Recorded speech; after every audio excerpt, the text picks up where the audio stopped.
looks like it's going to be Tom again. Yeah, Coach, I guess just on the positive, I mean, Kaiden Jenkins, just the season he's having, just an incredible game last Saturday. Yeah, he is fun to watch. It's fun from my perspective, seeing both he and Nick on opposite ends of each other. Just the way they complement each other's game, really what they allow us to do defensively, because you can't really slide protection one way or the other, because you got two people on both ends that have similar capabilities. I think the way he plays is the way you want your team to play. He plays with discipline, he plays with physicality, he plays with toughness, and he's got an unbelievable motor and a will to go compete and win his individual matchups. And then just, you've obviously already broken down the Michigan tape, all about that defense. I mean, it's just the best defense you think you've seen to this point in 2023. How do you crack that defense? Yeah, if you got an answer how to crack it, let me know, because there's been a lot of people who struggle this year. They've got, so what I think is unique about Michigan just in its entirety as a program is, yes, they have really good players, but they also have really good scheme on offense, defense, and special teams. And so they pose problems and try to take away what you're good at. And they've got really good players that are able to do so. And so when they are out of position, albeit a few times, they've got guys that can make up for it and overcome some of the maybe schematical errors or mental errors throughout the course of a play. And so I think that's what makes Michigan special right now. And I'm excited to game plan for and go compete against them in a great environment. You watch the news, look at your social media, you know what's going on at Michigan, the allegations. How do you think that will impact them Saturday night? Impact them? Yeah. I'm not sure. My focus is on us and our team. Obviously we're very aware of what allegations are out there, and we'll plan accordingly. And then just speak to their quarterback, J.J. McCarthy. He really looks like the straw that stirs the drink up there this year, even more than the running backs. Yeah, he's you can definitely tell his improvement from last year to this year. Obviously we played against them when I was the coordinator at Illinois. Very talented, can make every throw, can get you out of trouble with his legs on the ground. But I think where he's grown this season is, last year he had some questionable decisions at times and tried to make hero plays at times that kind of got them in trouble offensively.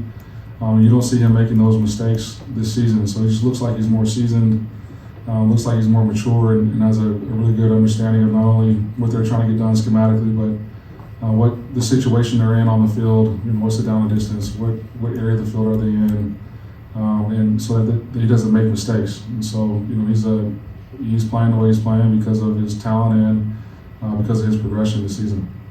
What can you do as a staff to kind of spark the offense? Is it a matter of scheme, or is it a matter of personnel, or is it sort of a mix of both? No, I think that's a good question, but there are problems everywhere, right?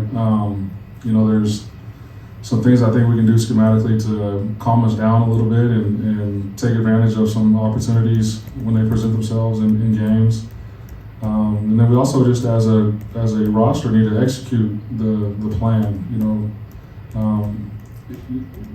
For instance, last week, you go back and you watch the tape, and there were plays to be had out there, and for whatever reason the ball didn't find the right guy, or we miss a block here or there, or we drop a pass here and there. So it's not, you can't point to any one person, can't point to any one position group.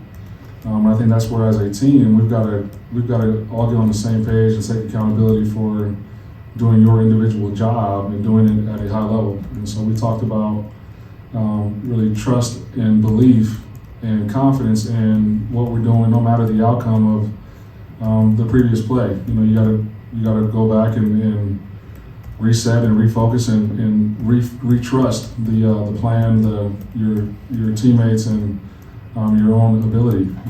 For example, I think if I was talking to Hudson, I'm like, every snap you got to trust that you're going to get protected. You got to trust that the receiver's going to run the right route. They're going to be at the right depth, and then you got to trust in your arm and deliver the ball accordingly. And if you throw a pick that play, where you get hit that play or the receiver's not in the right spot at that play, the next snap you got to retrust that all those things are going to happen. And if we do that, we'll have a chance to continue to improve. And if we don't, then we're going to see the same results.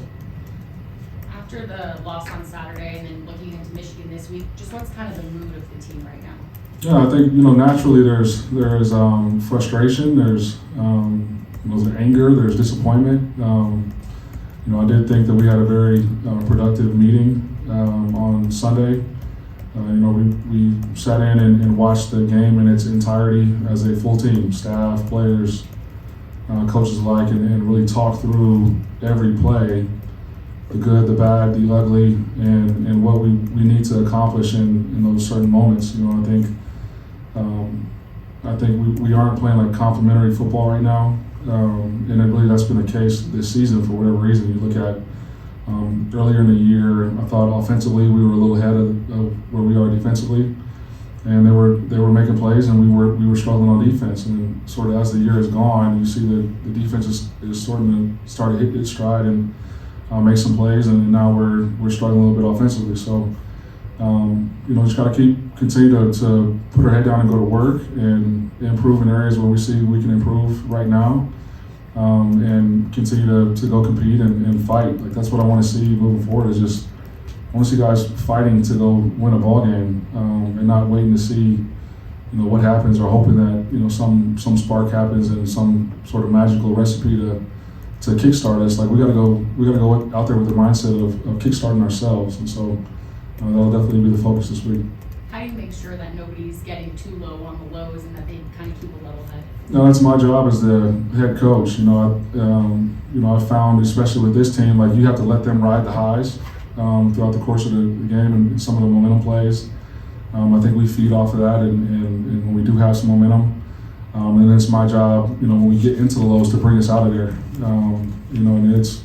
Obviously, like I'm human, I have the same human emotions, but as the leader, as the head coach, I got to look at the program in its entirety and bring us out of those moments. And so I think yesterday's meeting was beneficial and allowed us to do that. Abdur's on the depth chart. Now I know he hasn't played the last couple of games. Do you anticipate him being good to go now? If we had to play tomorrow, I don't think so. Hopefully by Saturday, he'll continue to improve, but he'll be out there when he's ready. And then Musa's not on the depth chart. I assume he's done, right? Yeah, I would say Musa and OC. I would be shocked if we get them back in some capacity this season. Going off of that, Daniel Johnson's a guy that when you got here probably was going through some injury things, but to see him elevate and get back to a position to help you, how big has that been for a guy that's playing out his final year? Yeah, it's huge, and I'm really happy for him. Like he's put in a lot of work. Physically, he is what you want at tackle, right? He's tall, he's long, he's twitchy. He just had an unfortunate string of injuries, and so to see him battle back and deal with sort of the pain of rehab, to be able to come back and play, really, if you look at the one bright spot on offense this past week, I thought it was the offensive line, and to deal with the type of adversity that they've dealt with. It's kudos to Coach Johnson and to Gus as a leader at the center position, and whoever else is in the lineup with those guys.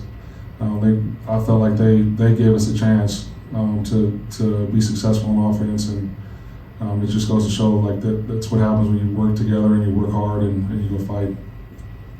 You've been in this Big Ten West, and you know how crazy it is. Is it strange to you sit here talking about being 2-6? You're not out of this thing. Yeah, you got 4 games left, and you're 2 games back.